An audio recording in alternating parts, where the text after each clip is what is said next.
Peace be unto you, my beloved brothers and sisters. Sounds like throwdown time to me. But you say, Brother Eli, that's that throwdown talk I'll deal with tonight. First of all, I want to give honor and respect to our Creator, revealed to all and known by many names, which is the source of our power and victory in any encounter, in any battle, in any struggle. I want to give thanks to our ancestors, our positive ancestors, who are legion.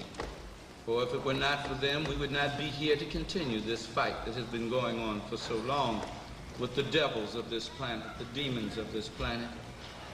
And in honor of them, especially those who put their life on the line, those who actually gave their lives for this cause throughout the years, I would say in the words of the last poets, blessed are those who struggle.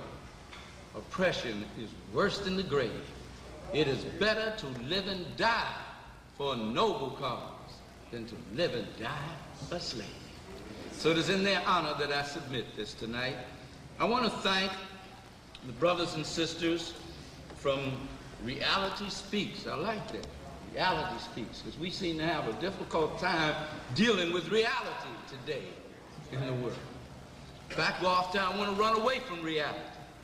Seems like we want to laugh and play our way through this thing. And as Dr. Clark has once said, that great grand scholar of scholars, we either have to put race first and take our survival and liberation seriously, or we will cease to exist as a race. We will go out of business as a race. So we can't laugh and play this thing all the time. Now, I like to laugh and play just like anybody else. I like to have some fun. But you can't play all the time. There is the business, the very serious business of life. And so I like that reality speaks.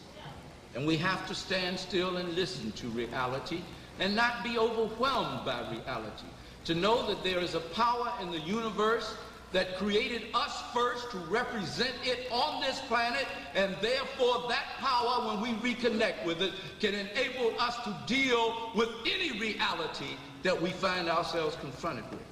So if we no longer fear reality but face reality, we will be victorious in reality. And not only be survivors, but once again obtain power. So I want to thank Brother Jabari, who has called me 1,000 times on this.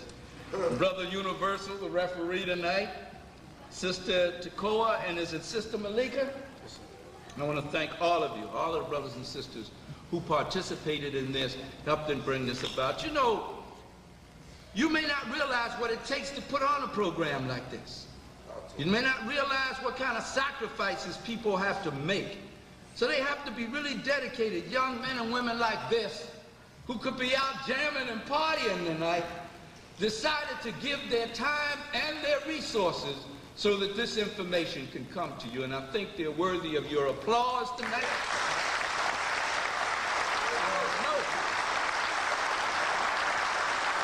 I know they are worthy of your support in every way.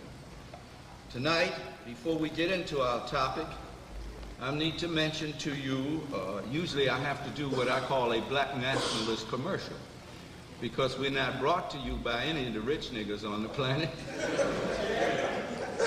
They don't invest in these kind. We're certainly not brought to you by any of the rich white folks, and don't want to be, because we don't want to be owned by anyone. We're brought to you by the auspices of the work and dedication and commitment we have as warrior scholars to this, through the works we produce in writing and through our lectures and in other things. And it is only through your participation in that process, in short, bringing it right down front. It's only when you buy what we produce that we're able to continue to produce it. So I know so many of you here have brought my tapes and books. I know today, whatever weight I have in poundage is responsible for the beans you have put in the pot. And I thank you very much, and my family thanks you. And I ask you to continue to do that. And so I brought with me, I don't have any books, but I do have tapes tonight. And I hope that you will visit the table. And I do have my special signing pen, my blessed signing pen, that is ready to sign your tapes for you. So I invite you to do that. Much of what I want to cover tonight on this topic of the holidays Several of the holidays I will not be able to go into in detail, but I do go into them on the tape. So I'll be looking to meet with you there at the end of this lecture at the table. Thank you for your patience in this matter and for your support. Now let's get on with, let me get my eyes out here now, and let's get on with our discussion for tonight, which is holidays from the perspective of an African-centered reality. Now, I don't know just exactly how I'm going to approach this subject tonight, because you know I'm part teacher, part preacher, part brother from the street. So I don't know how it's going to come out, but we're going to let the spirit and the ancestors move with us. Is that all right with you? Yes, it is, right. We're going to bring the mic a little closer. And I want to share with you as much information as I can in the period of time we have together. Now, we're talking about holidays from the perspective of an African-centered reality. This subject I have discussed so often, I have gotten tired of talking about it. But obviously, there's still a need to discuss it. Just like people are still overwhelmed by the idea that Jesus was a black man. I thought we had settled this 30 years ago. But it's still a fantastic thing today. In fact, my book I'm working on now is The Real Jesus Was a Black Man. And I thought we had settled it. I thought everybody knew that. But then I've also had some other information I'm putting in there I will discuss as we go on. But we're talking about this, and it's difficult because, as Brother Jabari said, folks think you're trying to take their pleasure away from them. You're taking my fun away from them. Y'all are just, you're just killjoys. You want to take everything. What we gonna have if we don't give these white folks this money on Thanksgiving and Xmas? What we gonna do if we don't buy these clothes on Easter? Jesus gonna be mad with us. It's the wonderful good feeling you get from it. Brother Jabari used the example, you can get a good feeling from crack. Ask a crack addict. That's why they do it. Make them feel good. But what does it do to their lives? You can get a good feeling from a prostitute where you take all your money you got and give it to her for one night, and that's it. You ain't got nothing else. And that's what you do on these holidays when you give white folks money you ain't even got. Money you haven't even received yet for a good feeling. You're doing the same thing as a junkie or somebody out in the street tricking with a prostitute. It's the same thing. I know you don't like to hear that, but you see these gray hairs, I don't care no more. I'm not trying to get along with you anymore. I love you. I want you to love me. I want you to be my friend. I want to be your friend. I'd like to be popular with every black person in the world, but I have found in these 58 years that that just ain't possible. So I don't care, but I love. And I have to speak what is called that tough love tonight. So you may get angry with me. I might not sell no tapes, baby. You got gas money for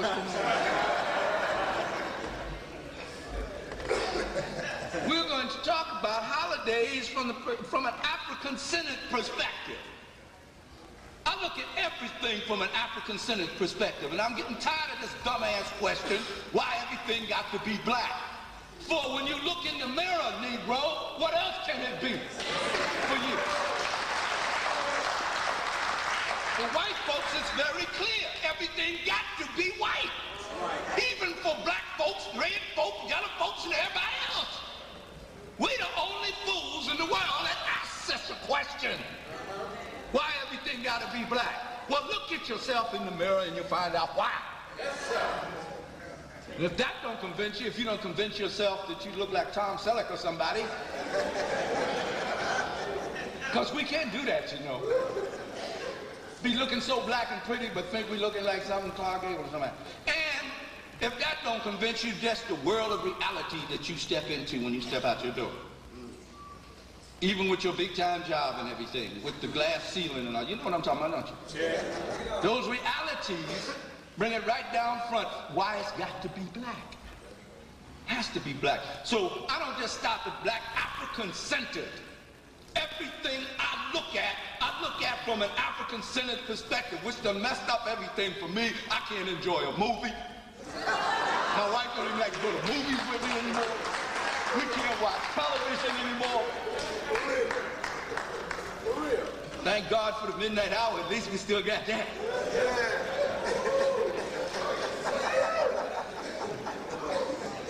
But you can't enjoy nothing when you have that consciousness because you see exactly what's going on. Everybody else sitting around laughing.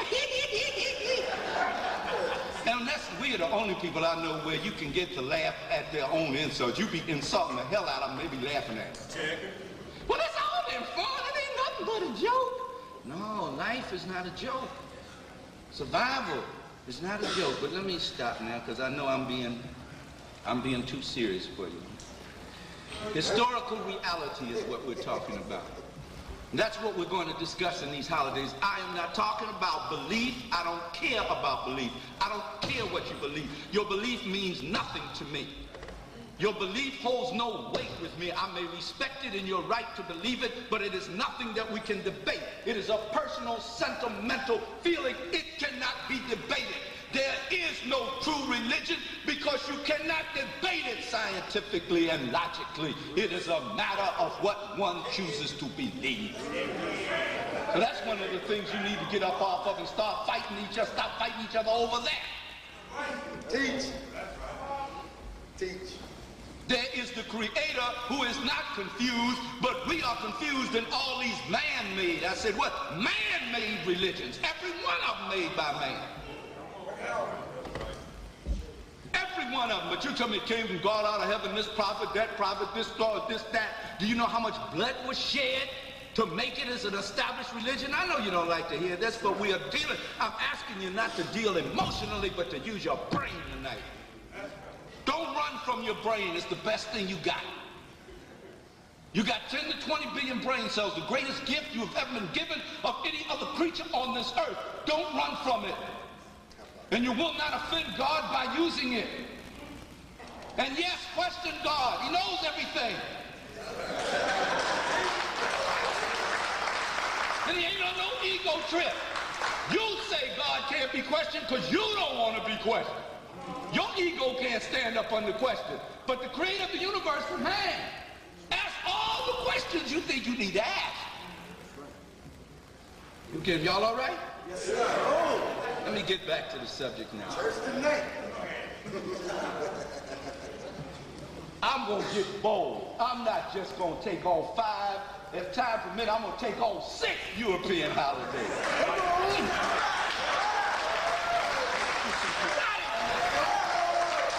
As we call it in the African, some Yagomi. We're going to do. We're going to talk about Columbus Day, an orgy of death and destruction. Halloween, the original night of the living dead. Misgiven Day, a celebration of horrors. Xmas, the merry mess. Easter, the festival of fools. And America's Independence Day, the 4th of July. See if time will permit us to discuss it tonight. There's 5 basic points I want to deal with, and I want you to remember before we get into the actual discussion of the holidays themselves. Now, y'all might have to let me know about the time, like my mentor and teacher, Dr. Ben. I don't have time to watch. So you'll have to let me know. First of all, to celebrate holidays is very common for human beings. It's good to celebrate. As a matter of fact, as I study our history, which is my favorite thing to do, I find that in our great high culture science societies that achieved and accomplished more than any societies have ever achieved or are achieving on planet Earth today in harmony with the Creator and humanity, that we spent 1/3 of the year working and 2/3 of the year celebrating. That's why we like to party so much now, but it's out of context. You don't own nothing, you don't control nothing. So you had party as much as you used to. But we want to party all the time. But we love to celebrate. So if you try to take that from African people, you kill them. Because we celebrate. And it's good to celebrate. But there's one thing I noticed about this. There's one thing that concerns me about this.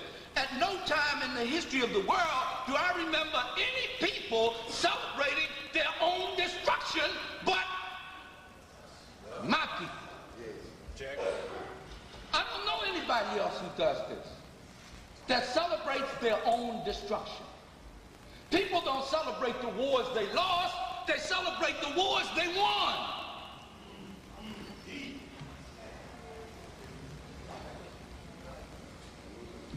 Number two, the celebration of holidays establishes and helps to maintain a strong emotional, a what? Emotional and cultural bond between you and that which you are celebrating. And I mean, we're emotionally involved in it. It makes you feel so good. And it becomes something that you can't live without anymore, because you're emotionally attached to it, like your soulmate. That bond becomes strong and you can't live without that force anymore. And that's how it is with holidays. So what you're celebrating has to be something that is good and to your best good, or you're being bonded to something that is working against you. Third point, one of the main dangers of European holidays is how they help reinforce the emotional attachment that many of us have to Euro-American culture, that we have to white folks. Black folks love white folks. Check. We'll forgive white folks in a minute for things we will kill each other about in a second. We look for reasons to forgive white folks. And they made us that way on the plantation. They hooked us up because they projected themselves to us as God. And somewhere there's got to be some good in them. And we'll put more energy into trying to find that good for which we have no historical basis whatsoever. And won't last a minute when it comes to working with black folks. To get them on their feet and get them out of their insanity. I just can't deal with it no more. Niggas just get on my nerves. But you'll take a beating, you'll go to jail, you'll bleed, you'll do anything to try to get the white man to act like what he cannot act like. He can't do it. Look at the history of Europe. He couldn't do it with himself. How's he going to do it with the people he fears more than any other people on the planet Earth? Think about that. So it bonds you to Euro-Americans and their institutions, which does not work in our best interest. Now, maybe you can tell me something different and I'll be willing to listen. But is anything that white people have created that works for us, that's good for us? Can you name me anything? Yes, sir. Even their so-called educational system is designed to make us Oreo white folks. So, I mean, what is it that they have that's so... I want you to tell me. I've been in this world 58 years. And I want to know, what is it that they have that we just got to have? And I mean, pay the price that we pay for having it. Let them continue to run the world. The ugliest, stupidest, most backward people on the planet run the planet because the people to whom the planet was given has let them take the power and run it. And go along every day as though this is normal, this is natural. And go to church and call out God. God can't hear you because you ain't doing what you're supposed to do. The Creator gave you a planet, you blew it. You fumbled the ball. Now you're not doing what you were put here to do, which is run the planet in righteousness according to the principles of my act and the principles that were given to you from the foundation of the world. And you think by hollering and shouting you get God's attention?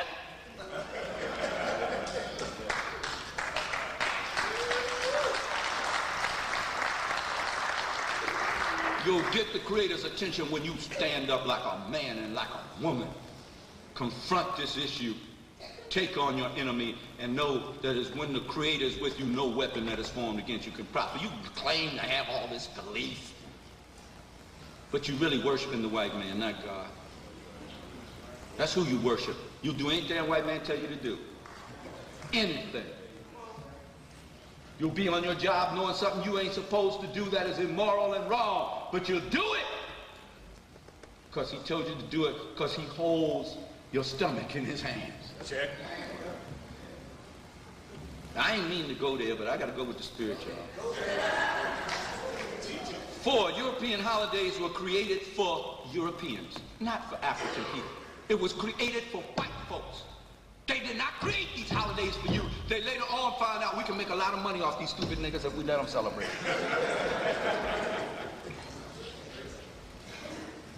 It's that simple.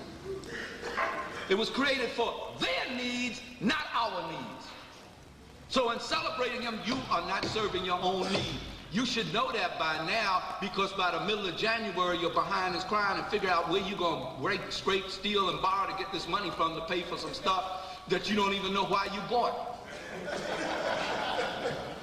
And I don't understand this thing. Why I got to give you a gift because you gave me a gift? If you were sincere about giving me the gift, I ain't got to give you nothing. And why I got to give you a gift after, and what's this thing they call it? I'm trying to get into this, man, but it's taking me a while. Y'all help me now. Y'all pray with me. I don't care what name you pray in, just pray with me. What this thing called Black Friday? Right after Misgiving Day, they got you so psyched up. You can't even go. My wife went to go to the mall to get what? You go to get something, stockings or something. She couldn't get in nowhere. Black folks got this. They got to give these white folks this money. The next day. The next day. Great. With the turkey still hanging and down, still in the test. But they are there, fighting each other and stuff. It's like, I remember as a child, man, it was like a throwdown time with people. And some of them bust each other in the head to get money so they could go in there and give it to this white man so that they can please Jesus. This is so confusing. This is so sick. This is insane. Absolutely. So, but everybody's doing it. Then we're living in a massive, humongous sanitarium. Right. In a nut house. One big nut house. It is. And if you were put in a sanitarium, in the library, if you were put in a house where people were insane, would you, and knew you didn't belong there, would you say, well, everybody else in here is doing this? There's somebody hanging out the ceiling, there's somebody busting his head against the wall.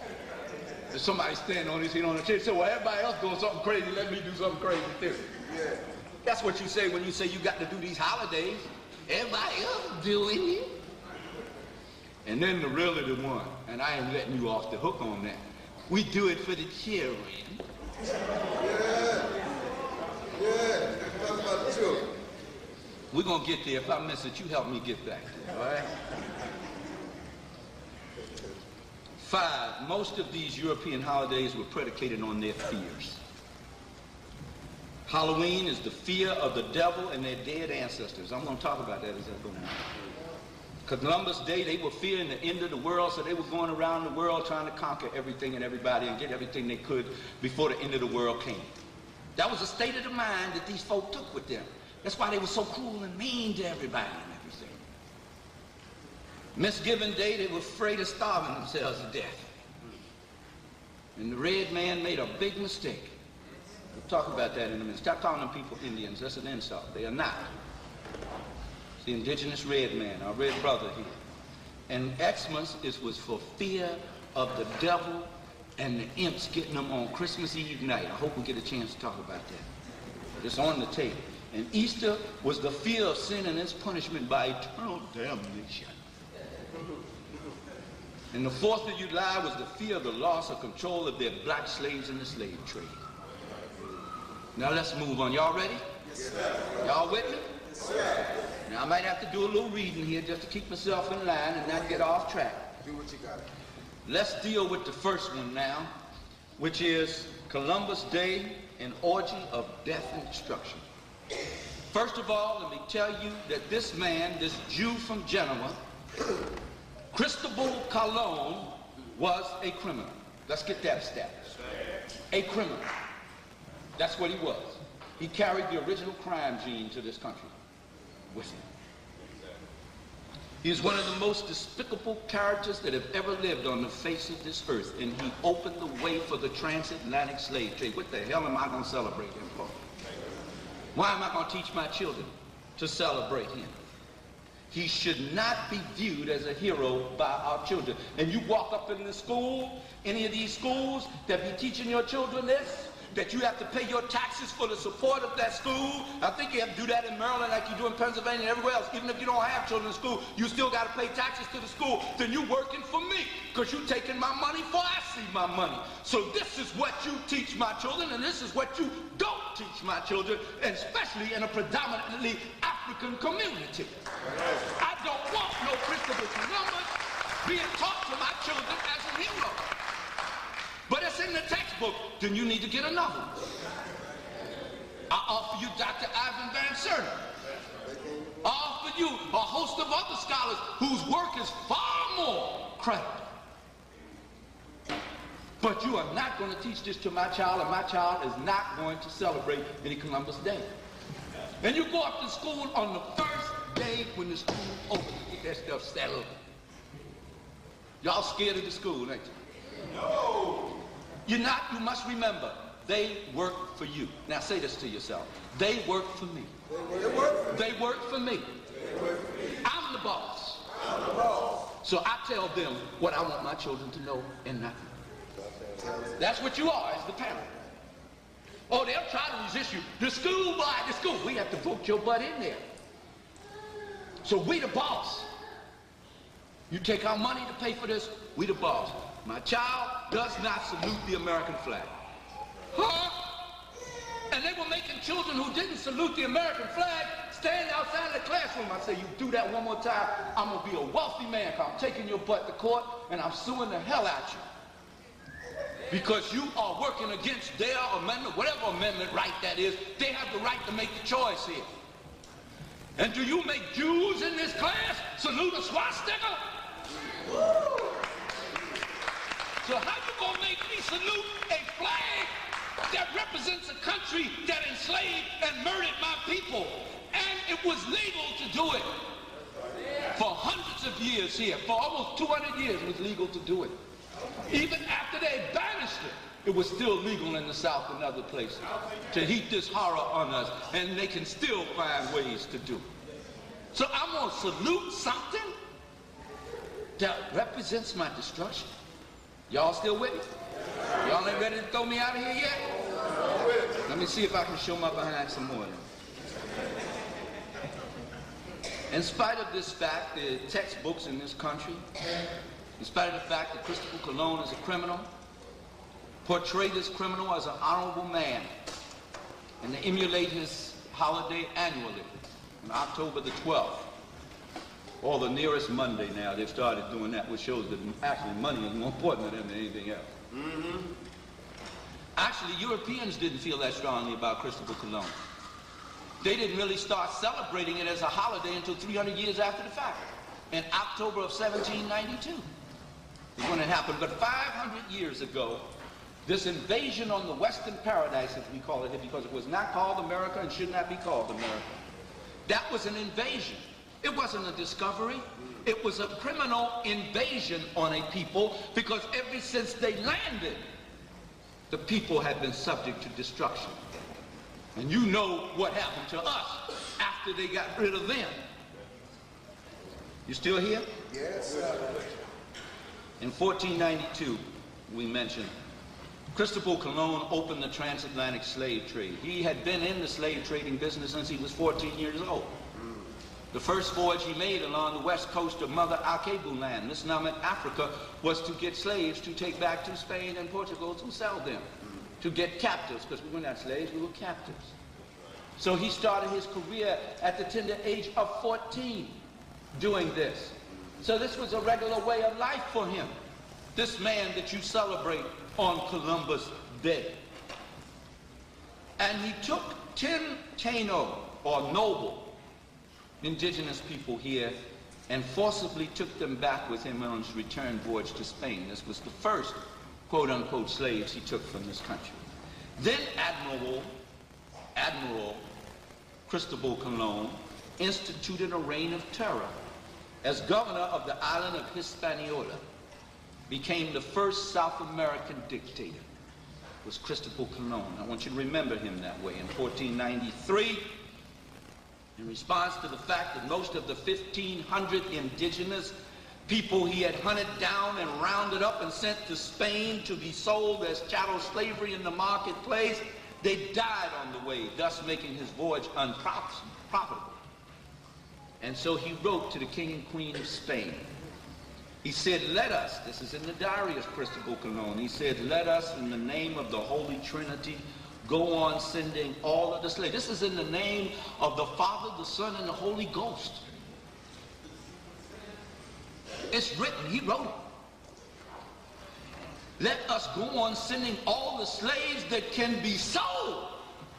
Then he added, they are so timid and nice. With 50 men, we could subjugate them all, reduce them to servitude, and make them do whatever we want them to do.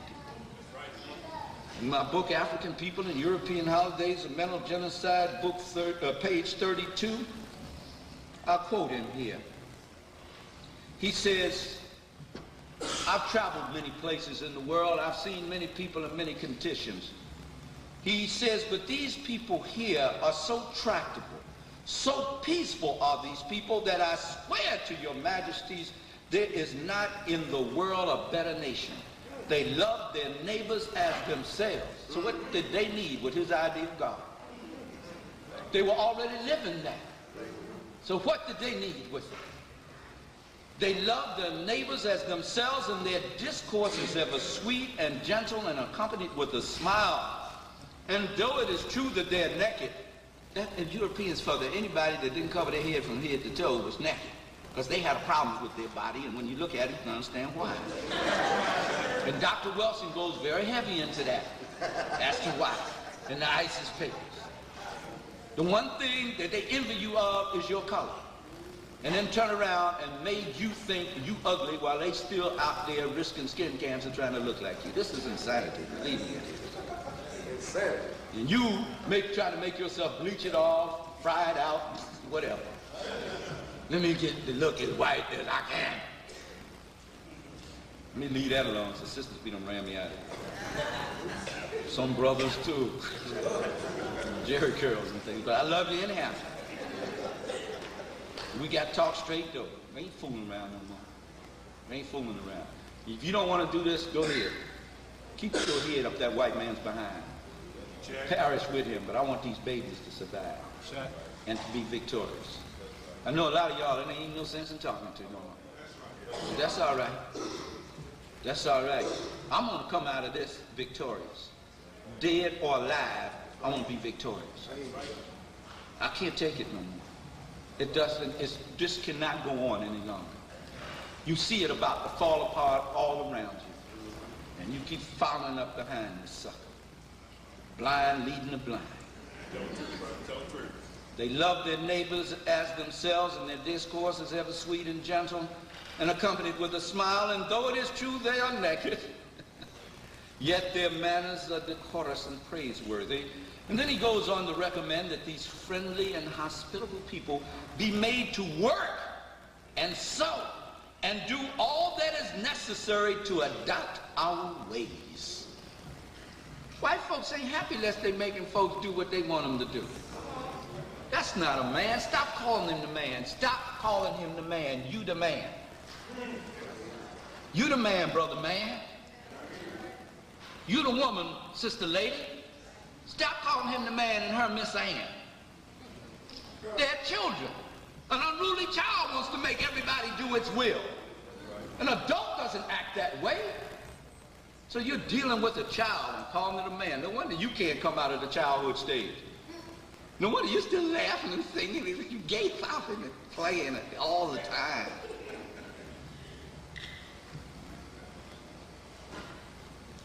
In that same year, Columbus also escalated the payment of heavy taxes and imposed upon every man, woman, and child over 14 years of age. He issued an ultimatum compelling them to bring him 1 ounce of gold dust every 3 months or to have their hands chopped off.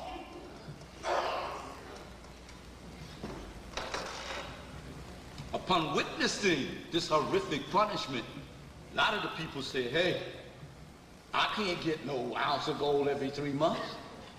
And I've seen my neighbors who couldn't get their hands chopped off. I'm skying up. I'm splitting. I'm getting on up out of here. So they went up in the mountains. And what did they do? Columbus took troops with Irish wolfhounds. And one of the things that sold in the marketplace of the settlement of Isabella on the island of Hispaniola for a high price was the flesh of the indigenous red man, and it was sold as food for the dogs, so that the dogs would get an appetite for human flesh. And they took those dogs up in those hills and they hunted those people down. Those who were not fortunate enough to get away, they would split their stomach open with Toledo steel blades, chop them up, and feed them to the dogs. These people ain't have nothing to celebrate about his coming. Nothing at all. And neither do you and I. First of all, I don't want to be identified with that, because the one thing that life will teach you, if you don't learn anything else, that the law of karma is an immutable law. And what does our people say? What goes around comes around. White man gonna get his. I don't want to be identified with that. I want the Lord to be able to clearly distinguish. I ain't had nothing to do with it. I ain't in there. Wasn't me, Lord. I was a victim. My ancestors were a victim.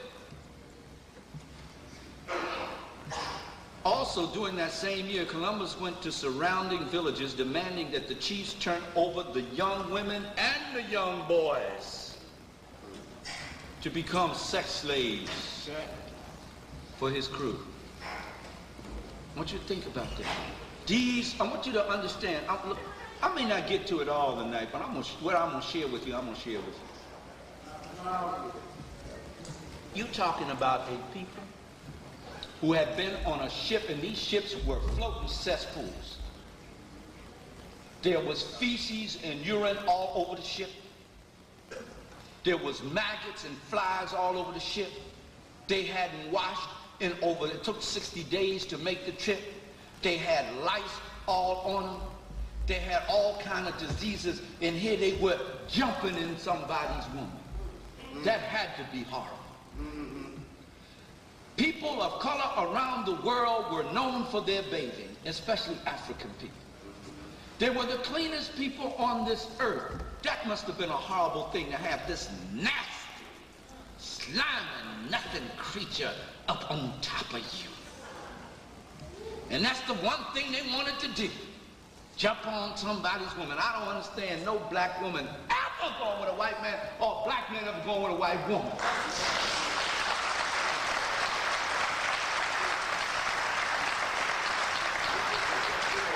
Love, no color. Shut up. You don't know nothing about love. Because you first got to love yourself before you can love anybody else. And if you love yourself, you are not going to go with the descendant of your enemy. You're not going to do that. Plus, you break down your own energy power within you. Being black is not just skin deep. Shut up, you dumb Negroes. Color is only skin deep. You don't know nothing about science. You don't know the science of melanin. Why we are this color and they are not. And that all they can do is take energy from your cosmic battery and not give it. So you wonder why when you get hooked up with them, you get cancer and all kind of other stuff.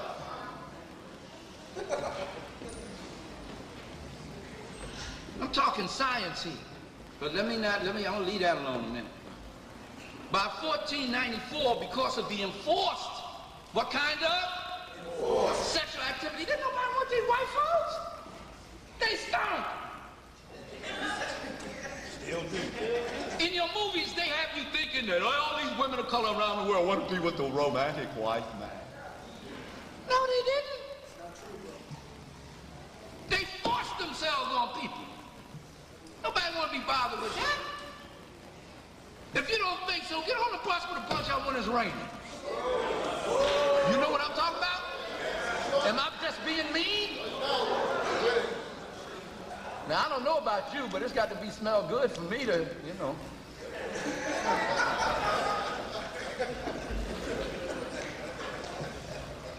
If the smell turns you on, you need to visit one of our African centered behavioral scientists and let them work with your head for no pay. Maybe you need your olfactory glands operated on or something. Because of this enforced sexual activity by the Europeans, syphilis spread like wildfire.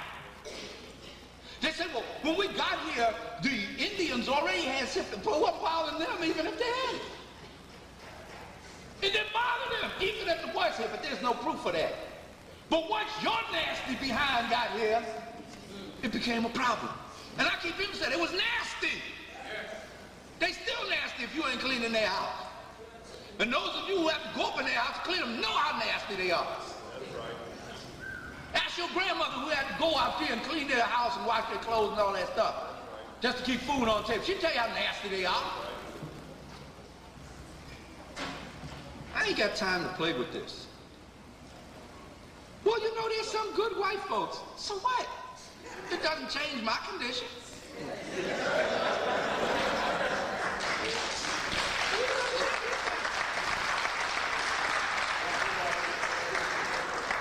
If you that good, I got the answer for you to prove it. Manifest it. Don't tell me about it. Show me that you love me. Do what Jerusalem Slim said do. Y'all know who Jerusalem Slim is. I know you know that. Jerusalem Slim say, go sell all that you have. Did he say it? That's what the preacher said.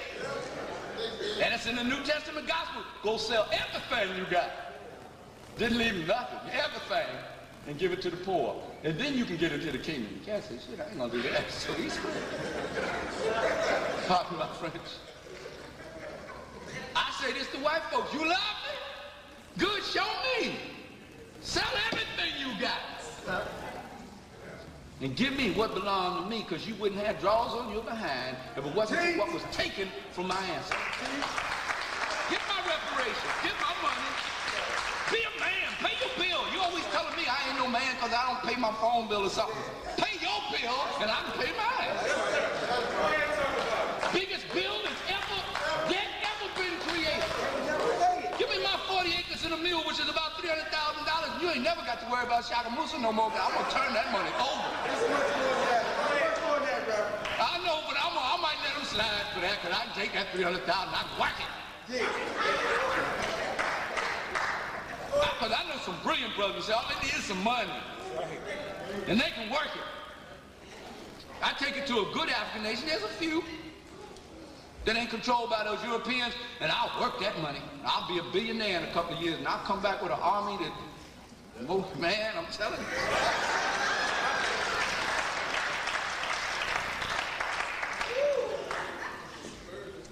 The infliction of Columbus' arrival on these people was so devastating that they began to jump off the mountain to commit suicide.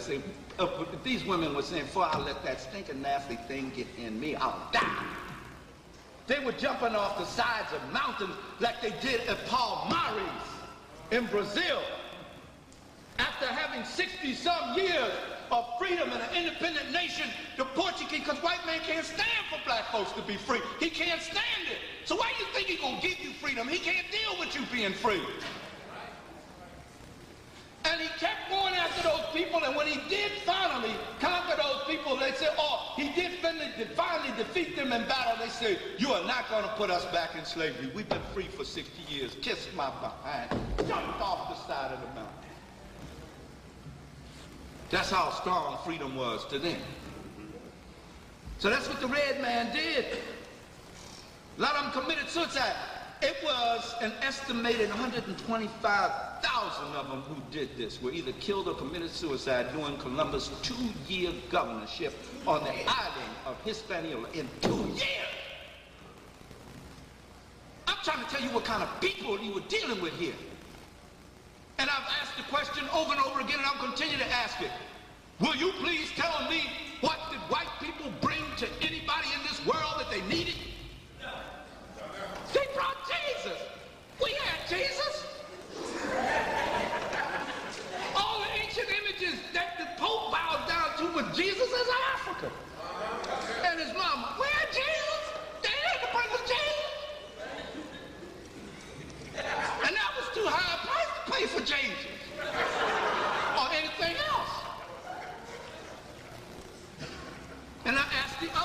question. I will continue to ask the question. And I welcome somebody to stand up and set me right if I'm wrong. Can you tell me anywhere in this earth that white people have ever gone that they haven't brought destruction to the indigenous people who lived there? So this ain't got nothing to do with racism. This ain't got nothing to do with hatred. This has to do with historical reality. Now, how the hell am I going to trust somebody who has conducted themselves that way?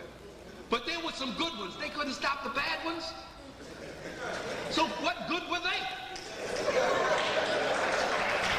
What good are they? Oh, I'll work with them to help them fight their own. Go ahead, yeah. Help me fight for my brother-in-law Mumia's life. Here, and I ain't gonna be so thankful to you because you do what you're supposed to do. You're trying to get yourself right with God because your people messed up. And what's the Bible say? You know it. Unto the third and fourth generation you're responsible for that sin. Doesn't it say that? Yes, sir. What it said. So they still respond, and they won't stand up and tell you, well, I didn't do it, my ancestors do it. How much money you got in your pocket, sucker? You own a house? Give me the deed to it. Give me your car. Because right now you're telling a bare-faced lie, and I want you to be able to tell the truth. I want to make a good person out of you. Give me everything you got, and then you can say you didn't do it. The cruel policies initiated by Christopher Colon and carried forth by a succession of explorer bandits. They were exploiters, not explorers. They were bandits, they were criminals. Every one of them, Cortez, Pizarro, all of them committed crimes and genocide against people when they came here.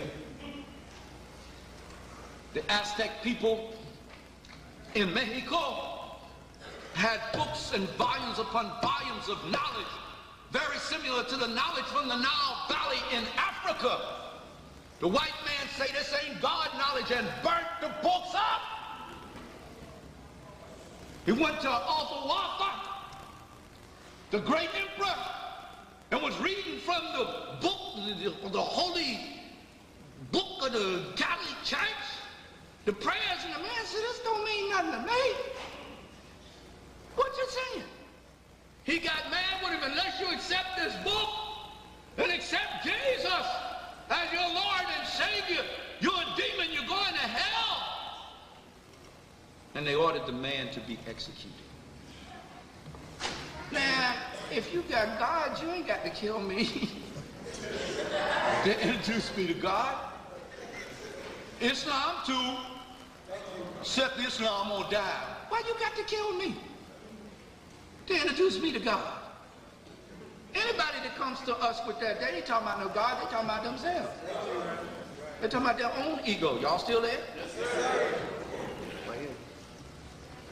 Within 25 years, the conquistadors and all the others had committed such a total genocide against the indigenous inhabitants in the Caribbean islands, red and the black people that were there when Christopher Colon arrived, that they had become extinct in the islands within 25 years. 25. This is what you celebrate when you celebrate Columbus Day. When they first arrived, there was over 125 million people here. Now there are a few million, maybe. One time it was down to what, about 600,000 or 700,000. So you know they didn't have nothing to celebrate about it. And I ask you, what do we have to celebrate in it? Now let's see if we can deal with here for a while. I don't know how much time I got left, y'all, but like I tell you, I got to move with the spirit. Trying to stay with my notes and be disciplined. Halloween, the original night of the living dead. You want to talk about that, or you want to move on? You sure now? You just being nice. Okay. Halloween means all holy evening, or as you say, Holy Sun evening, and the sun was very important to them up there in Europe that didn't get much at the time. It was the eve of All Saints' Day, November the 1st, and it was October the 31st, was the Druidic New Year. There was a group called the Druids who was supposed to be practicing the knowledge that came out of the Nile Valley in ancient Kemet, which they would now misnomer Egypt, but anything that the white man gets his hands on, he has a way of demonizing it or turning it around. We never see things the same way, and you wonder why you can go in a meeting with white folks, sit down, use the same language, and come out with a different idea of what occurred. Because you don't see things the same way. You don't feel things the same way. But you come out with tears in your eyes. Well, yes, they did commit some crimes against us, and they did shoot the young man in the back of the head. But we talked with the governor about it. We talked with the mayor about it. And we believe that something will be done because they said that they believed in peace and justice too, and we said we believed in peace and justice. And that's all they had. And we stand out there crying about it. Because we believe in that stuff. It's our nature. Peace and justice don't mean the same thing to him. Peace means as long as you do it my way. Justice means just us. That's what it means.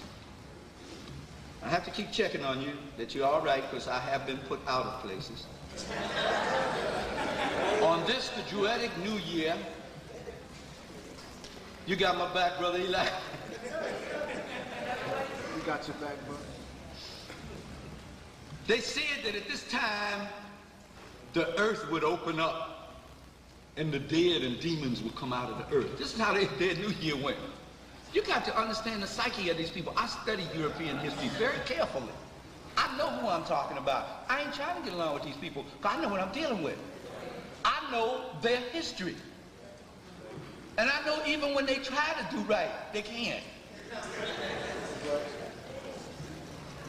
So I ain't getting caught up in that trap on the outside chance that the ones that are trying to do right may do right. I can't take that risk. There's too much at stake. I'll work with you if I can. Treat you like a human being as long as you treat me. I don't want to eat with you. I don't want to party with you, and I damn sure don't want your woman. Check. And you better not be looking cross-eyed at mine.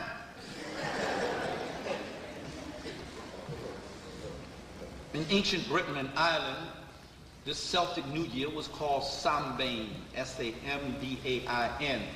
At the end of summer, they would have these huge bonfires on the hilltops to frighten away evil spirits. These people lived in fear. One of the things you have to understand about Caucasian thinking, about Eurocentric thinking, is that its primary motivation, let's get into a little behavioral science here now. Its primary motivation is fear. Read your Bible. What does it say? Fear God. Why would I fear my Creator? The cat that wrote that mistranslated the book, put it in the context of his own worldview, which was fear.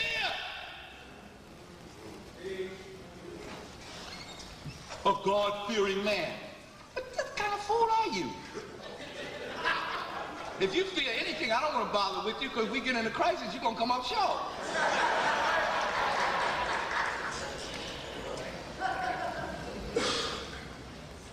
It was believed that on this sinister and eerie night, ghosts, witches, goblins, black cats, fairies, demons of hell roamed about the land, and the souls of the dead revisited their homes.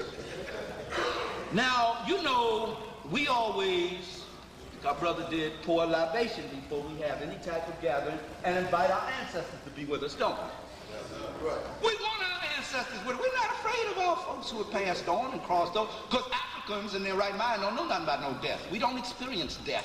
Yes, sir. Talk about it. We have the last rite of passage, a transition from one level of, white folks may die, because, I mean, their energy ain't plugged into nothing. It's not a part of the original energy that was here on the earth for millions of years. It's a strange energy that rose out of a catastrophic happening on the earth. The last glacial period, the last ice age, these strange creatures come up. So he might fear death. I wouldn't blame him. I wouldn't be showing my stuff either. But we ain't like that. Well, we shouldn't be. Yes, we're sad when they pass on because you miss them, and we know how to grieve just like we know how to rejoice. But we welcome them. Europeans did not want their ancestors to come back to their house.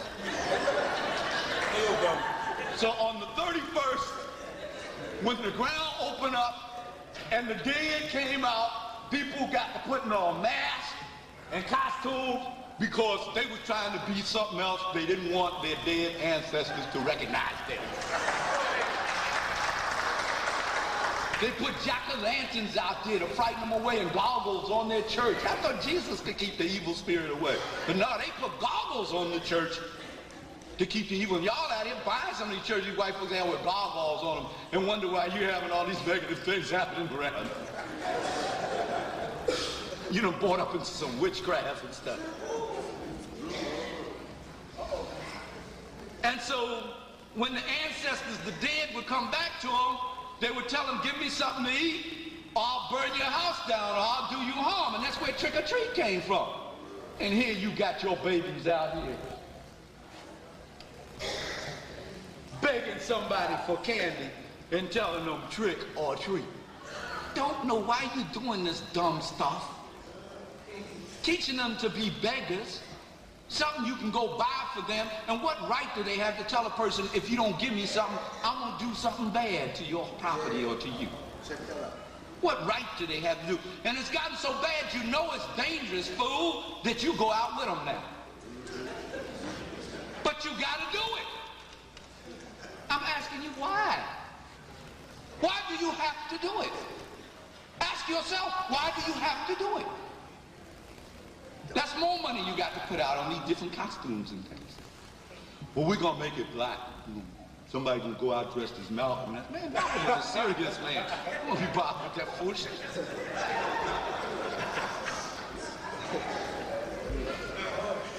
And in Europe, it was the one day out of the year that the people consulted Satan for advice. That's right. There was no distinguishing between Satan and God. None of that stuff is clear as you think it is now. With these white born-again preachers now, they seem to have some clear definition. They didn't have that in Europe. It was all, they feared the devil and God and all of it. What they feared was the aristocracy. Okay, let me tell you where I got that from, since you don't want to listen to me. White folks wrote this in the Encyclopedia Britannica, published in 1990, volume 5, page 646. Check. Because, you know, I know you take a white man word. During the 16th, as late as the 16th century, on this night, people would gather in church graveyards, dig up graves, put the skulls around in a circle, and dance around them, trying to keep the evil spirits and the living dead from coming after them. This is in the church graveyard now. Where'd I get that from? Another white man, Dr. Basil Davison, in the book African Empires, published by Time Life Books. Now, Halloween celebrations were introduced in the United States in the late 1800s by Irish immigrants and hooligans who put their accentuation on trick-or-treat vandalism. That's weird, because it got nothing to do with you. Got nothing to do with you. And you got nothing to do with it. Take that money and invest it in something, will you please, since you don't know what to do with your money? If you took all this money you spent at Xmas time and on these holidays and invested it in just a CD, you'd be better off. But if you invested it in your community and building up your community, if groups got together and invested it in their communities and in the business in your community, you'd be like, I might lose my money. You done lost it when you done gave it to these white folks. That's right, that's right. You ain't gonna see it no more. And these Koreans, they ain't gonna give it back to you.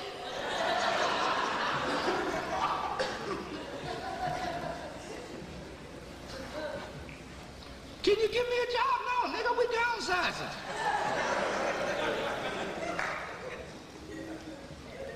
The gnomes, elves, brownies, and fairies of European mythology were actually the Skrallings. That's S-K-R-A-L-I-N-G-S of Scandinavia. That's what they were called. They were wise and technically advanced Twa people from Africa who lived in many parts of ancient Europe. Don Luke, Early African Presence in Early Europe, page 222, is where we get that from. The Europeans had such a dread and fear of this little black man's superior knowledge They caused them to be regarded as magical and mystical beings. Those of you who are familiar with opera, in the words of Richard Wagner, the ring cycle is about these little black men who had made this ring, this magic ring. That's what it's all about. Our knowledge was feared and always has been feared by white folks. They fear us more than anything else on this earth. Check. Dr. Wilson points it out, their greatest fear is the fear of genetic annihilation. And they fear the black man because he has the payload of melanin that is the greatest on the planet to implant within the womb of the black woman. And we are still, even in our depressed condition, very fecundant, to use the sign. We have a lot of babies.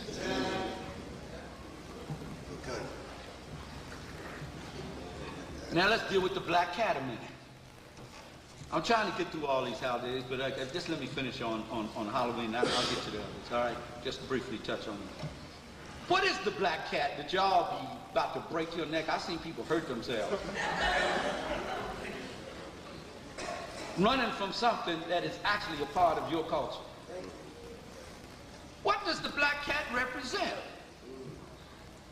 It is the symbol of the Kemetan, or Nile Valley, Misnamet Egyptian, female cat-headed deity called Basteti, or Obasti.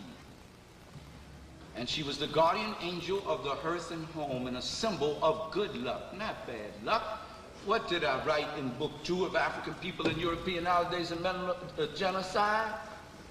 The irreconcilable, the Barashango theory of irreconcilable opposites. What is good for them is bad for us. What is good for us is bad for them. So you have no meeting ground. Check. There. Everything that they have ever encountered of ours, they have taken it and turned it to something evil and demonized. This black cat was also associated with the Nubian lioness war goddess Sekhmet, whom they call the Sphinx, who was held in great affection by the general populace of the Nile Valley because she was said to guard the interest to their holy land in the ancient world. Adoration of this original African deity was probably brought to the British by the Roman legions, who were very in love with the place they conquered. They conquered it militarily, it conquered them psychically. They called it Egypt, it was ancient Kemet. And then it was incorporated into Druidic mythology. I don't have time to really go into background on the Druids. I do cover it in the book, some of it in African People and European Holidays, A Mental Genocide, book 1 and book 2. The black cat was a favorite house pet of Druid priestesses. And that's how it became a symbol of evil and bad luck, because they were in direct competition with European Christian mythology. And I want to put emphasis on the word Christian mythology, because what Europeans taught us about Jesus has nothing to do with historical reality. Check. It is mythological. And you is believing in mythological stuff and talking about all this good is doing for you and building all these churches in your communities, and the community continues to go down. Where is the power of it? That's all I'm asking you. I'm not picking on your religion, your belief system. Where is the power in it? If it's all that bad and all as wonderful as you say it is, how come our communities remain in the same condition? Come these dumb behind chicken licking, pork chop eating preachers are leading the forefront of economic revival in our community, instead of just going for themselves. Right, brother. And you love your preacher too. You want him to be the best dressed. My pastor. That's your pimp.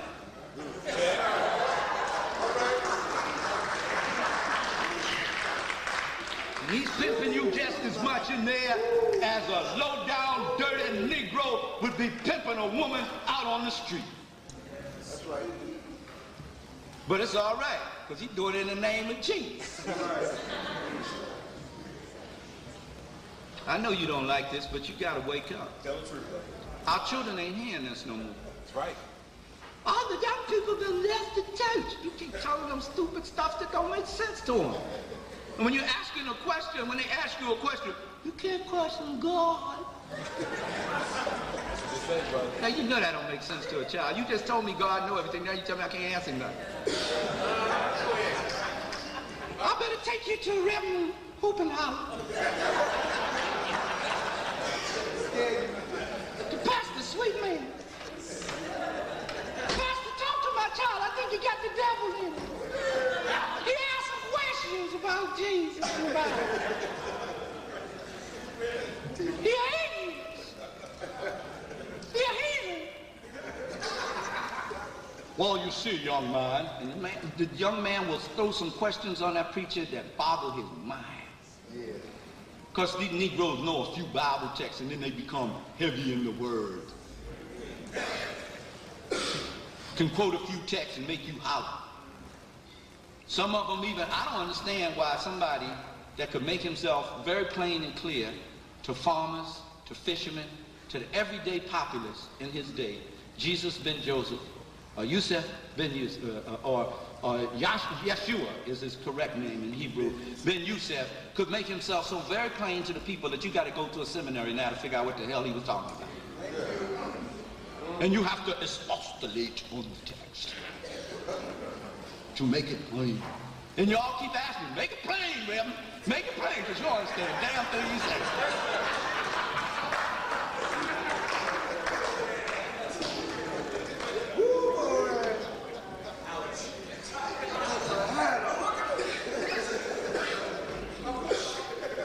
Okay, let me get on with it now.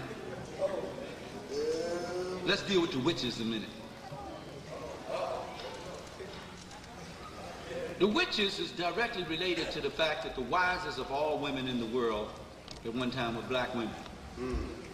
The knowledge of astronomy, the knowledge of agriculture, the science of agriculture, the science of mathematics, all these sciences were brought into the world by African women. Read my book, African Woman, the Original Guardian Angel, and I document that, and I also have it on the tape out there, Black Woman, Queen Mother of the Universe. And white women who were taught by black women were wiser than white men. And in medieval Europe, white women were feared for their knowledge. It was also feared because they could do something that white men could not do that white men really wanted to do. And that is they could have babies. And this is something that a white man has always wanted to do.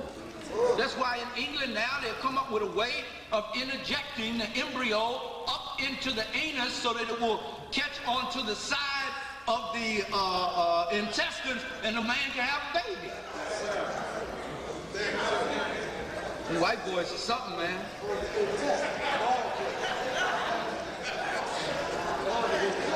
Yeah, I mean, they're doing that in England. White man want to have a baby. Black man ain't never want to have one. Say, sister, we worship you for having it. We applaud you. The first idea of God on earth was Mother God, because anybody can go through this, gotta be God. That's right. The white man say, I want it all, I want to do it. And since I don't have the power, then I will control you and the child. Can buy and sell you at will, but that's another subject unto itself. And any woman that could outthink a white man was called a cunning woman or a witch, which most white women could at that time. King James I of England, the Bible man, the one responsible for your Bible, the unadulterated word of God, because I have to ask y'all when you come to me, do you believe in the Bible? Which one? The Bible, which one? And then you bring it out, and I said, oh, you're talking about the King James version, the authorized version. If King James authorized it, whose Bible is it? His or God's. Right. That's right. The faggot who went with boys, girls, anything, north, south, east, and west. That's right. Whatever his pleasure was, preference young boys. Oh, read Will Durant's Story of Civilization, a white man will give you that background. Well, the Bible man was a witch-fearing fanatic. He was subject to a witch hunt, was subject to break out at any time in England. And when the pilgrims left there, when they were run out of there by James, what did they do when they got here? The witch burnings in Salem. Same thing. Women who knew how to cure with herbs and all that kind of stuff, man, they was witches. You sisters run around here with all them herbs and what's that, golden seal and all that. They'll burnt your butt up.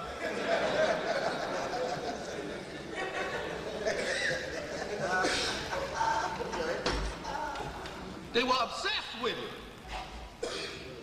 And then there was the legend that witches could turn themselves into black cats. We know what the black cat represents, right? And this came about because of the long association of cats with women. And the cats were associated with women, as were many animals, because they were generally the protectors of animals, because they were into agricultural science and not killing the animal. That's how that came about. Now, the witch's broomstick. I think this is one of the last things on Halloween. You still with me? Yes, sir. Am I holding you too long? All right. Witches and broomsticks. Now, the broomstick is an indoor domestic implement for cleaning the house, and has always been a symbol of woman, because the house means mother. That's what the word house in ancient Kemetic language means. Mother. Because the house was an extension of a woman's womb. That's why the first houses were built in the round, not in the square. White folks came up with the idea of square houses. We built round houses because it was an extension of heaven. And you know you don't want to get me started on that. And you know Dr. Bill was my teacher. And we know where heaven is. This brother must know where heaven is too. That baby's swinging off of us. I know where it is. Lord, and I'm so glad. And I love to be born again.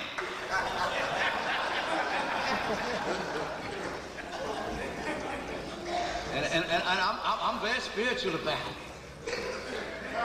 I come in a state of reverence and praise to worship at the throne of grace.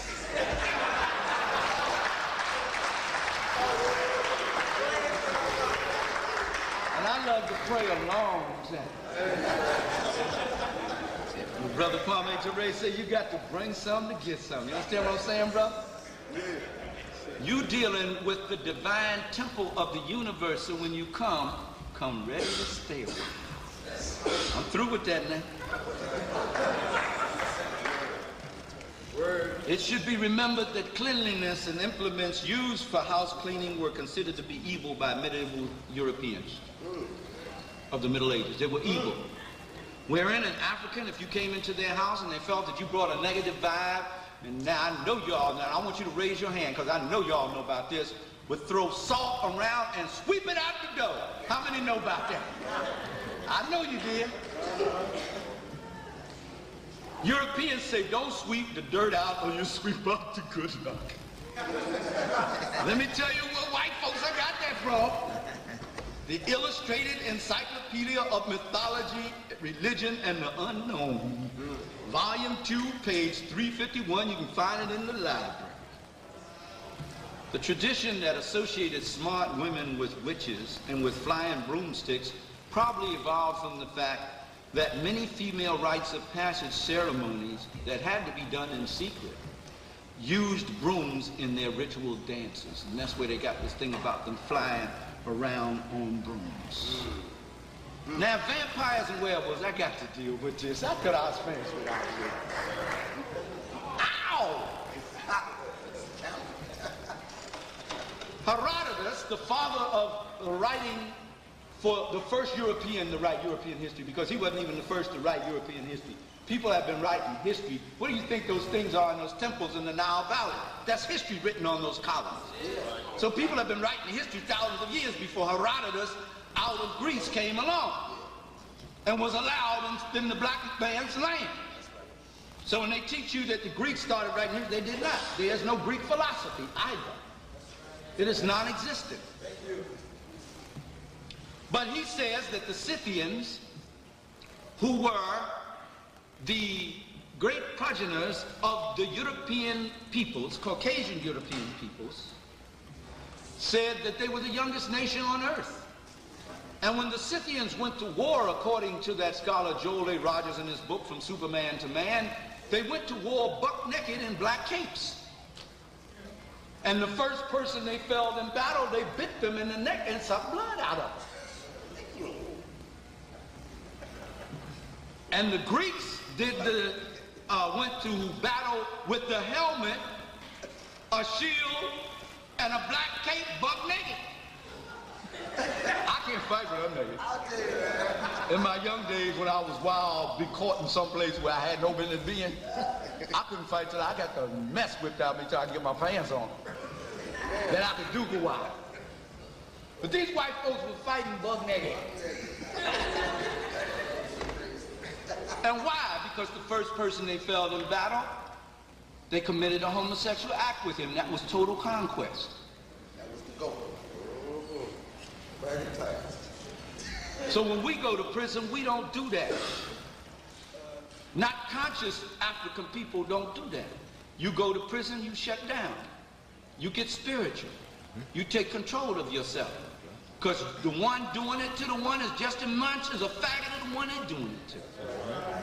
And how you get any pleasure out of that? Ain't nothing can replace a black woman. Nothing. And now they done got to joking about it. Anything that you can joke about becomes acceptable to a society. And look how these Jews push it on those sitcoms. You got homophobia, something. No, I don't want no faggots around me. I don't want them around my children. If you want to do this stuff, go off on an island somewhere and do it to yourself. No, I do not accept it. That's right. That's right. We have a right to. You don't have a right to do it around me. I don't want to smell your doo-doo in the air. Somebody done pull this thing out your butt.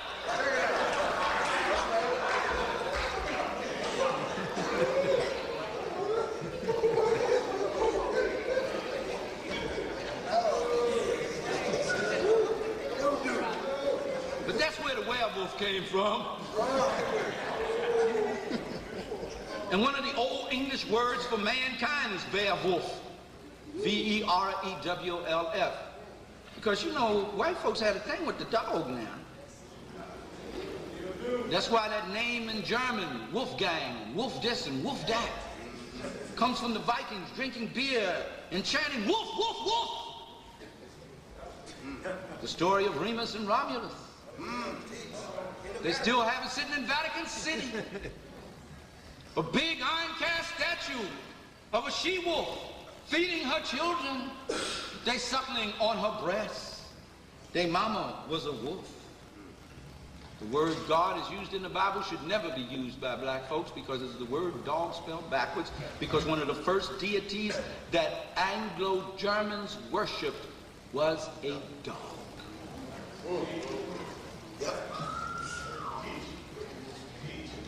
I pinned the tail on the donkey. It looks so cute. Put the blindfold on and pin the tail on the donkey. Somebody else whip your behind.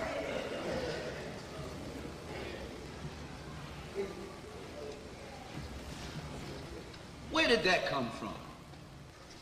There was a ritual that they would have on the Druidic New Year, on the night of Hallows Eve, Halloween, the night of the living dead, to appease the demons that was coming up out the earth. They would have a ritual where they brought out a goat that represented Satan. And new initiates to this goat and the worship of this goat as a sacrifice. They used to have human sacrifice, but they went from that to taking an initiate, blindfolding them, leading them to the goat, and they had to kiss the goat, smack, dab with a tongue kiss, a French kiss, smack, dab, up in the anus. And that is what you are symbolizing when you have your babies walk around here pinning a tail on a damn donkey. So instead of doing that, they just modified it. Just pin the tail on the donkey, honey. Now, if this don't make you leave Halloween alone, certainly nothing I can say here tonight can do it. I've done the best I can, Lord. It's all in you. That's right, God. Let's deal with Misgiving Day a minute. Just a couple more things and I am through. I'm going to read from the book, African People and European Holidays and Mental Genocide, page 16. Also, it's on the tape. It says here that the early American whites were cruel.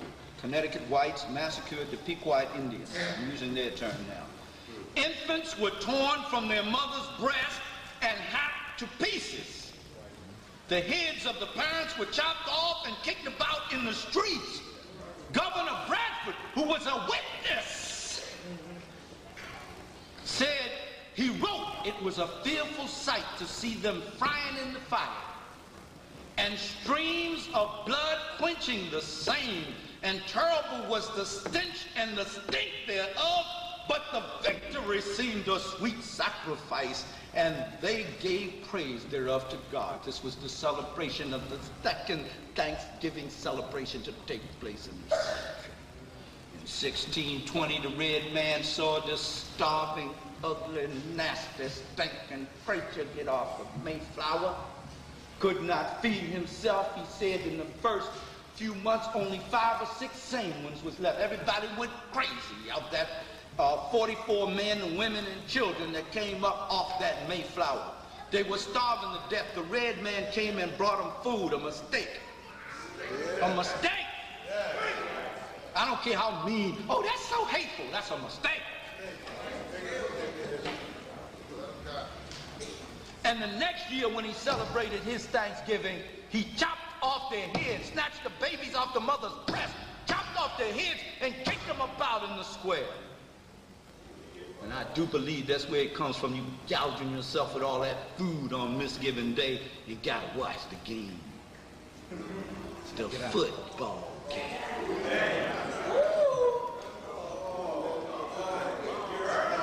I done messed up now. I done messed with the brothers game. Now the brothers ain't even with me.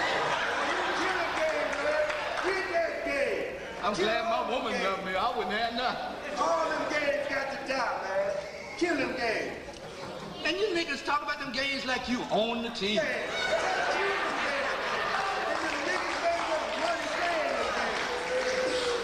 I'm gonna leave it alone.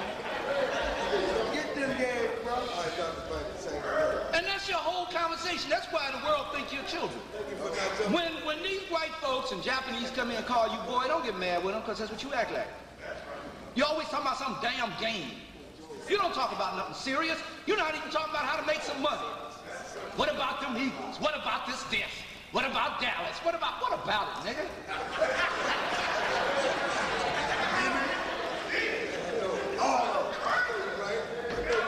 How much of it do you own? My team. Sit in the cold. Freeze your, get tickets. Stand in line. Sleep outside. Something wrong with me. Something wrong with me. Oh, you're taking the fun out of everything. If that's the way you gotta have fun, yeah, I'm gonna take it. Take it.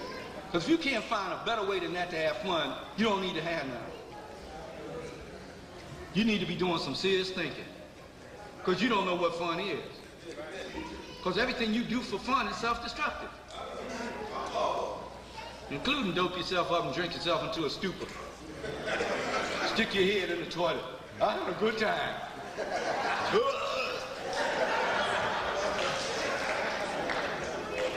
Got my head, and we'll brag about it. Got my head bad. Something wrong with me.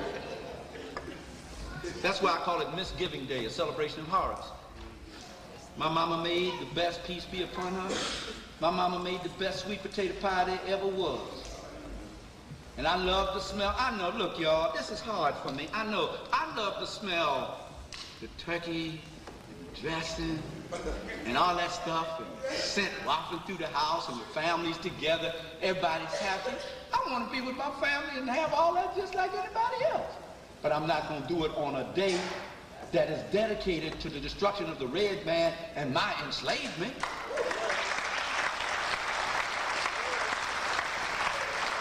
Catch me Friday, because y'all ain't going home no way until Saturday or Sunday. Well, the family's here then. They ain't going nowhere until for Saturday. And I'll come and I'll eat with you and sing with you and have a good time. But I will fast that day. I am not going to be eating and celebrating and getting all gorged up for something that was done to me. Right. Against me. No, I ain't doing that. Well, what do you do then? And we think think if you don't celebrate white folks holidays, then what you gonna do? If we don't do what the white man told us to do, there just ain't nothing else to do. Just like when we tell you about the fantasies of Eurocentric Christianity, then what you gonna believe in? Believe in your creator. You telling me you got to believe in a lie to believe in something? I better get off of that now. I ain't gonna have no friends when this book comes out. Yes, you are. You gonna have liberated friends. We're gonna have to go to the mountain, baby. Let's talk for a moment about Xmas, the Merry Mess. First, I'm gonna read what Frederick Douglass had to say about it, because it is not Jesus' birthday. It is not Jesus' birthday. They don't know when Jesus' birthday was. There were 16 different days that they drew blood over, trying to figure out which was the right day, and the most powerful army at that time in the Mediterranean world, the Roman army, said it's going to be December the 25th, and anybody disagree with it, we're going to kick your butt with this sword. And so December 25th it was. Yeah, I can't even go into that now, because there's a whole lot more science and stuff, too. Saturnalia. Yeah. The Roman celebration of their homosexual god, the Greek Dionysius, where they went and drank and had copulation with each other and went home and beat up their wives and took the stuff. Because that's the only way you could have children. They were trying to have them with each other, but it just wouldn't work.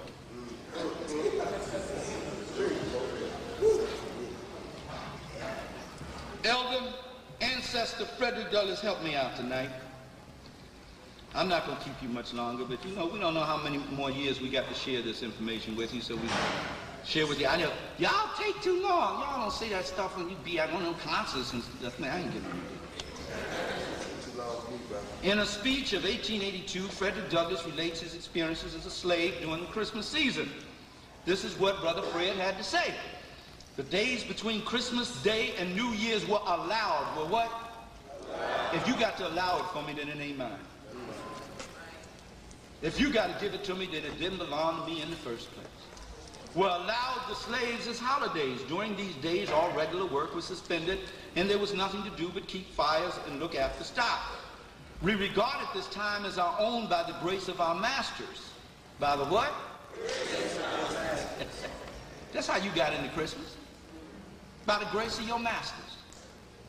And your masters determine how you celebrate it. Watch this. And we therefore used it, abused it as we pleased. The holidays were variously spent. The sober, industrious ones employed themselves in manufacturing corn brooms, maps, horse collars, and baskets, and some of these were very well made. Another class spent their time in hunting possums, coons, rabbits, and other game. But the majority, but the what? Spent the holidays in sports, ball playing, wrestling, boxing, running, foot races, dancing, and drinking whiskey. And the latter mode was generally most agreeable to their masters. Got to have it, because you know you don't spend some money you ain't have. I remember when brothers used to quit sisters around Xmas time, especially sisters that had children. Because men usually don't like to spend that money. You look at brothers when they walk around the store, they got this look on their face, I ain't got all this money to spend. And the women and children, that's because they geared it. I'm not saying there's nothing wrong with women, I'm saying they geared to you and the children. They said they were going to do it and how to make a slave. William Lynch said, get the mind of the women, you got the mind of the children. And they take a black man and just disgrace him and beat him down in front of black women, and they'll think that he can't do nothing for them. And they'll have to come to us. Check. And black women think, and I'm speaking in generalities, but many of our women think that a black man ain't a man if he can't come up with this money on Christmas. Yeah. How many brothers do I know in jail on armed robbery beats because they had to get some money for Christmas? Because if you don't come up with some money for Christmas, you don't get none. You know that, don't you? Sisters, stop putting that pressure on them. Wouldn't you rather have that man home with you than sitting off in jail somewhere? I mean, a lot of armed robbery beats were taken care of, and I've visited with a lot of brothers who have confessed that to me. They have done that. Hurt other black people again. You can't even go shopping now because people snatching your pocketbook and carrying on. Where's the Jesus in that? Where's the joy in it? You're just trying to fulfill a hypnotic, trance, a narcotic state of existence that an enemy has heaped on you. I don't care how much fun you say it is. There. And then, by the middle of the day, this stuff, that part of us laying in the floor all broke up, and you say, let's have some Christmas cheer, and then that evolves into the ritual of Christmas head whipping. I could never figure out why people would get in a fight on Christmas. I couldn't understand when I was a child. How many of y'all experienced it? It was such a happy day to me. But you sitting there, you done got high now, and that liquor done made him lose control. I done spent this damn money. I didn't want to spend this money, and he go off. So a lot of brothers quit the sisters because they know New Year's Eve you can pick them up again because don't nobody want to be alone on New Year's Eve. So they'll start to pick a fight with you. 15 days left to Christmas. Oh, God, you're marking them off on the calendar. 3 days left to Christmas. Oh, I got to get out there. But they buy up everything. But here's the kicker. Here's the kicker. Some of y'all and women that don't have no men got to raise these children by themselves and take on 3 jobs around this time of the year. Will buy this stuff and sneak it in the house. Sneak it in the house. Wait till the child is upstairs asleep, and then you tipping around, pulling it out, putting the bites and the this and all that together. And when the child comes downstairs, the child don't say, look what my mama bought me. Look what my daddy bought me. Say, look what Santa Claus brought me. I'm trying to figure out what is a big, fat, white man doing getting the credit for something you did.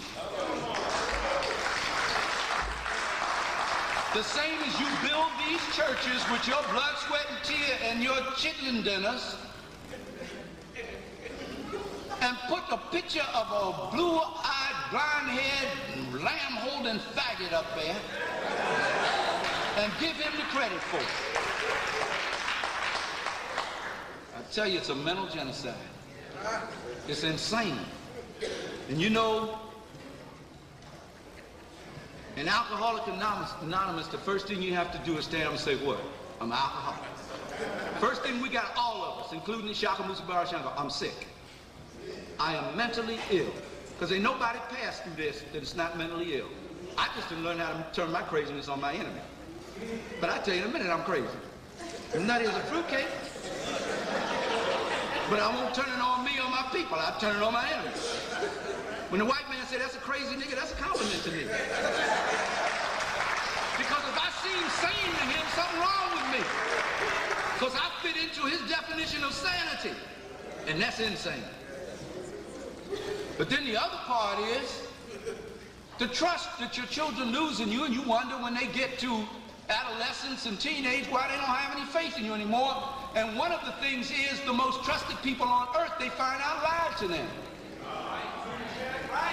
My mother, whom I love, peace be upon her, was one of the sweetest and most beautiful women I've ever met until the day I met my beloved wife.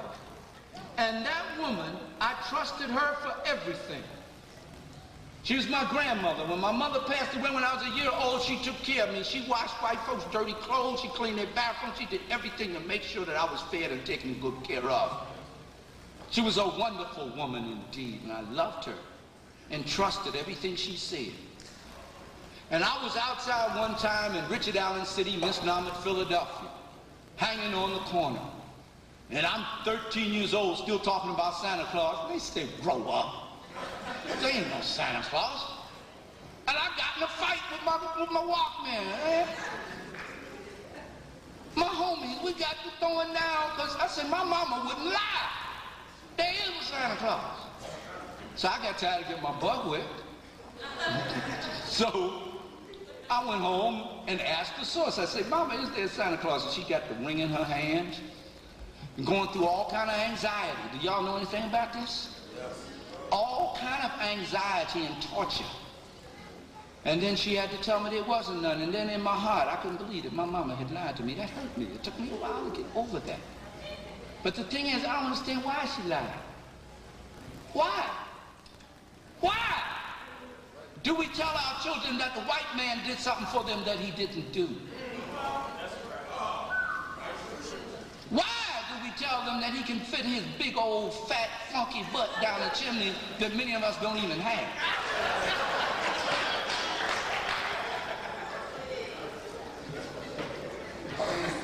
Two more, I'm through. I don't have much further to go. I'm gonna deal with Easter, the festival of fools. Now, you messing with, you done gone too far, Ishakamusa. You messing with my Jesus now, you trying to take my Jesus from, no, man. I'm trying to make him real for you. Trying to make him your Jesus. You got somebody else's Jesus. You don't have your Jesus. That white man Jesus, that ain't yours. That's not the Jesus of history. But there's one major question I want to put out here to y'all. Would you please help me? I need help because Ishakamusa Barashango don't know everything. And I'll be the first to admit it. The one question I got to ask you about Easter is, when is it?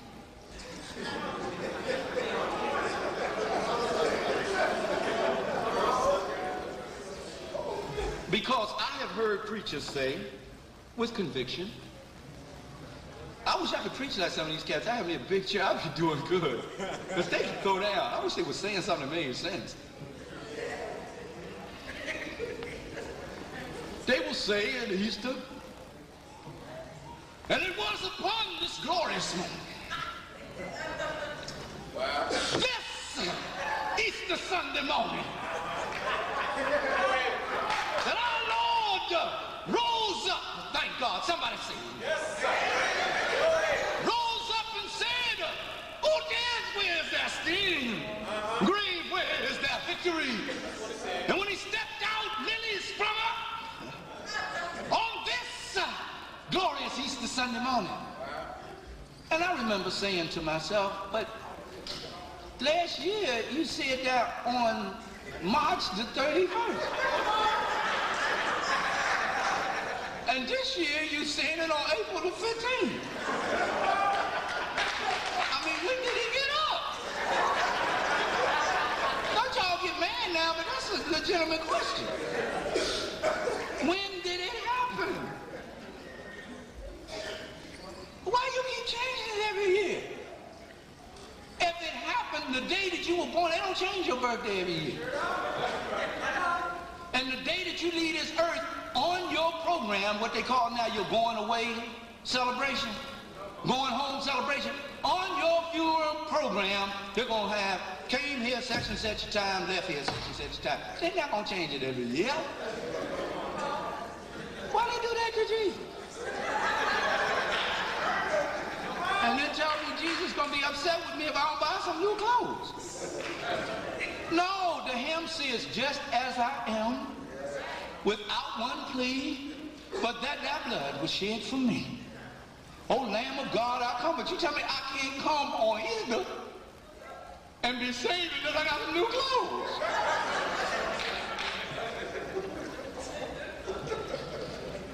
I'm through. Oh no, I ain't gonna take 30 minutes. I'm almost through. Easter comes from the word Astra, which is a German word for the goddess of spring. The Germans were the only fools that thought rabbits laid eggs. And when Jesus resurrected, was the Easter bunny there? Laying eggs? It never stops. Was he there beating the drum? See, your young folks will ask you these questions and you tell them that they're offending God. And they turn their back on you, the church, and everything else. Because you don't want to take time to use your brain to deal with logic. This is illogical. This is insane. If it happened, there has to be a date that you can define. What does the Apostle Paul say? If Jesus was not crucified and risen from the grave, we of all men are most miserable. Said there's no basis for Christianity but this. But what about the other 16 crucified saviors before Jesus that is said to have died and been resurrected? You didn't know about them? And what about in the fact in the four Gospels they can't even agree on when he was crucified or when he got up out the tomb? How about the fact that the Gospel of Matthew said it was early in the morning, the Gospel of Mark said it was 9 o'clock in the morning, the Gospel of Luke said it was 9 o'clock in the morning and he was nailed to the cross, and the Gospel of John said he was still standing in court before Pilate at 12 noon. Now that can't be the word of God. God would know. He's not confused. God can tell time. You say it was in the ground how many days? Speak up, you know. But the Gospels say that before the coming of the Passover, and the Hebrews celebrated their Sabbaths from sundown Friday to sundown Saturday, the 7th day of the week, not the 1st day of the week, and that they wanted to get him off the cross before the sun went down because they didn't want to pollute the Sabbath, so they had his body in the sepulcher before 6 o'clock that evening. But early in the morning on the 1st day of the week, Sunday morning, Mary comes to the tomb, and he's gone. Now the Hebrews had a 24-hour day just like the Babylonians, the Persians, the Chemitians, and everybody else in the ancient world. And so from sundown Friday to sundown Saturday is how many hours? And from sundown Saturday to early in the morning Sunday is how many hours? 12. That's 36 hours. That's not 3 days anyway. Now I'm going to really jump into deep water. I'm just going to commit suicide. That's what I'm going to do right now. I got to go. Y'all got a way out of that?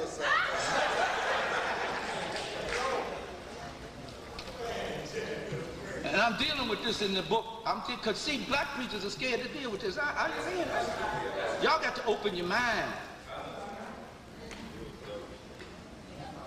Matthew say that Mary and another Mary was going to the tomb early in the morning, the 1st day of the week, and they were saying, now when they rolled that stone up there, that was a big stone. Child, how are we going to get that stone up and way around there? And Mary said, I don't know. But when they get there, it says an angel, you read it when you go back in Matthew 20. An angel comes out of the sky. The soldiers, the Roman soldiers fall dead by its brilliance. Is that what it says? Roll the stone away, sit on top of the stone. What y'all want? So we come for Jesus. Say, he ain't here. He's risen. Go tell his disciples. Mark says that Mary and somebody else walks up there. Say, how we going to get this stone away? But when they get there, the stone is already rolled away, and there's a man standing in white outside. Say, what you looking for? Say, we're looking for Jesus. Say, he ain't here. Go tell his disciples he's risen. Luke say that Mary and Joanna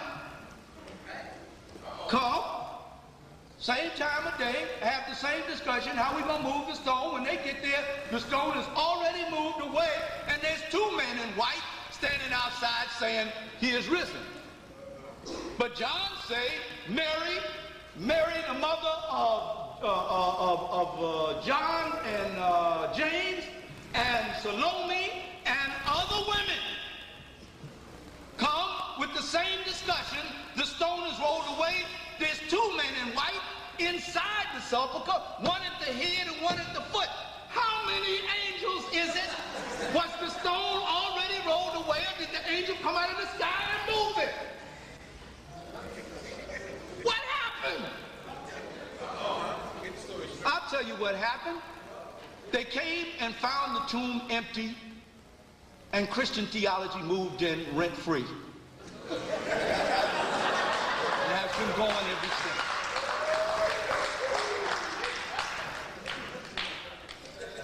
Well, we got to believe in. You understand everything.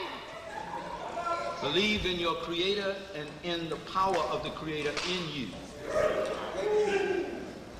You don't have to believe in any of these fantasies that human beings have created and given you their idea about God. You don't have to. And remember, the first thing that most of y'all and your ancestors ever learned about Jesus that was brought here from the west coast of the motherland in captivity was first learned on the plantation. Therefore, what you are still teaching in your churches is a plantation theology.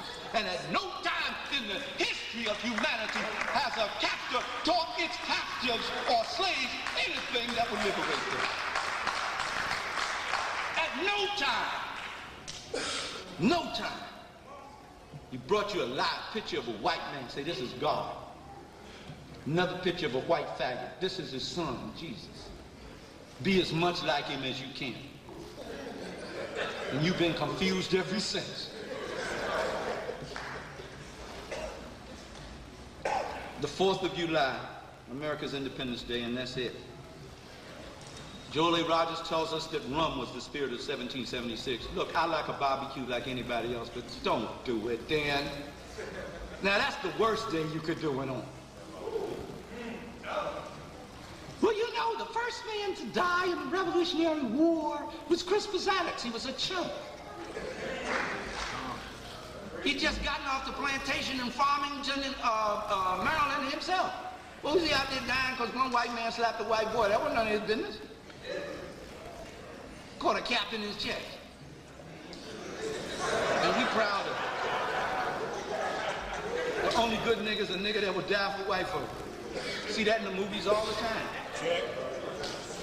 I don't have time to get into detail of that thing about the 4th year, because the reason why the 13 colonies were fighting to be freed from the British colonies is because of the high tariff that was placed on rum in the ships that the slave trade was conducted in. And they wanted to have the money from that business all to themselves. They were fighting over who were going to control black folks. That's what it was all. We hold these truths to be self-evident. And you get tears in your eyes when you hear it, don't you? Oh, say, can you see? We standing up. Man, I would not stand up for that thing. Black folks be looking at you. What's wrong with them? I'll be having my hand over my ears. That's a death blow for me. There's Dizzy Gillespie, the trumpeter, used to say, peace be upon him. When I hear it, I imagine black folks hanging off trees. Let me read what old Fred had to say about it, and I'm finished. Frederick Douglass, white folks got a lot of audacity, you know. They say, Fred, we want you to come and speak on our 76th anniversary of our freedom from the British Empire. We want you to help us celebrate the greatness of America, our independence. So in 1852, Fred went, and they were sorry they invited him. Because this is what Fred said. What to the American slave is your 4th of July? Our answer, a day that reveals to him more than all other days of the year the gross injustice and cruelties to which he is the constant victim. To him, your celebration is a shame. Your boasted liberty and unholy license. Your national greatness swelling vanity. Your sounds of rejoicing are empty and heartless. Your denunciation of tyrants, brass-fronted impudence. Your shouts of liberty and equality, hollow mockery. Your prayers and hymns, your sermons and thanksgiving, with all your religious parades and solemnity, are to him mere bombast, deceptions, and pious hypocrisy. A thin veil to cover up crimes which would disgrace a nation of savages. There's not a nation on the earth guilty of practices more shocking and bloody than are the people of the United States at this very hour. Go where you may, search where you will, roam through all the monarchies and despotisms of the old world. Travel through South America, search out every abuse, and when you have found the last, lay your facts side by side of the everyday practices of this nation, and you will say with me that for revolting barbarity and shameless hypocrisy, America reigns without rival. 1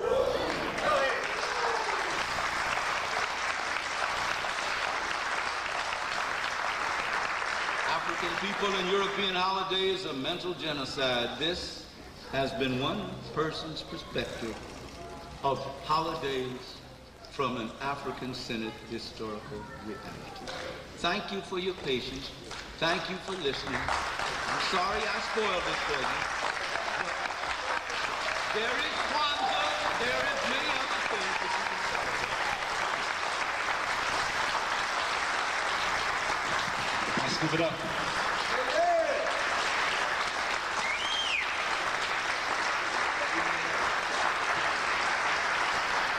What's up, brothers and sisters? Let's give it gotta be louder than that. Let's feel the hands, sisters in here. Yeah, that's what I'm talking about. Right now, we're gonna do donations. And if you look, there should be some sisters back there. Sister Malika, we want to show y'all what, this right here is the true meaning of black dollars. Black dollars has funded the Chinese and the Koreans, and see where they are. This is what black dollars can do for us. You understand? And all our lives we have been funding well-known racists, like Polo, the Koreans. They hate niggas. I hate to say it, but they hate us. You know what I'm saying? And they not feeding us no healthy food. Let's think about it. You know what I'm saying? So we got to put that money somewhere where it can show and benefit us by bringing this doctor out here. So let's give it up if it's possible.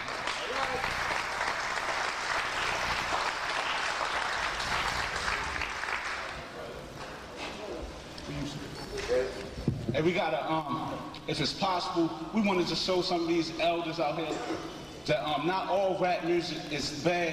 We want y'all to really listen to this message. This man, he is dropping big jewels in here. You know what I'm saying? He brings it from all the way back to AD to the BC, wherever you want to go with it. So just listen if you can. Let freedom ring with a buckshot, but not